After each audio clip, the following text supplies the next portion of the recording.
جبکہ فیصل آباد کے علاقے ترکھانی میں زیادتی کے بعد قتل ہونے والے بچے کی نماز جنازہ ادا کر دی گئی ہے۔ بچے کی نماز جنازہ میں اہل علاقہ کی بڑی تعداد میں شرکت۔ 8 سالہ بچے سعد اللہ کی لاش 1 روز قبل کھیتوں سے ملی تھی۔ ادھر بچے کے والد کی درخواست پر ملزم قاسم کے خلاف قتل کا مقدمہ بھی درج کر لیا گیا ہے۔ اس تمام صورتحال پر ہم بات کریں گے، آصف صدو ہمیں جوائن کریں۔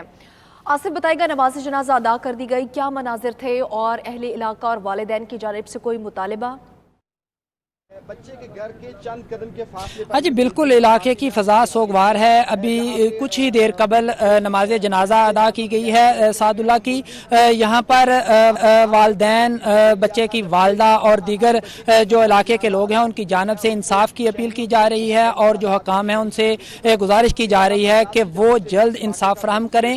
1 روز قبل یہ واقعہ پیش ہے۔ اس سے قبل بھی فیصل آباد کی تحصیل سمندری کے اسی تھانے ترکھانی میں ہی 4 واقعات رپورٹ ہوئے تھے بدفعلی کے، اور آج گزشتہ روز بھی اسی طرح کا ہی ایک واقعہ پیش آیا جس میں صفاق ملزم کی صفاقیت کا نشانہ 8 سالہ سعد اللہ بنا، جو کہ دوسری کلاس کا طالب علم ہے۔ والدین کے 2 بیٹے تھے، اب ایک ہی بیٹا ہے۔ والدین کا کہنا ہے کہ ملزم گھر کے باہر سے ان کے بیٹے کو اٹھا کر لے کر گیا اور کھیتوں میں لے جا کر بدفعلی کے بعد اس کو قتل کر دیا۔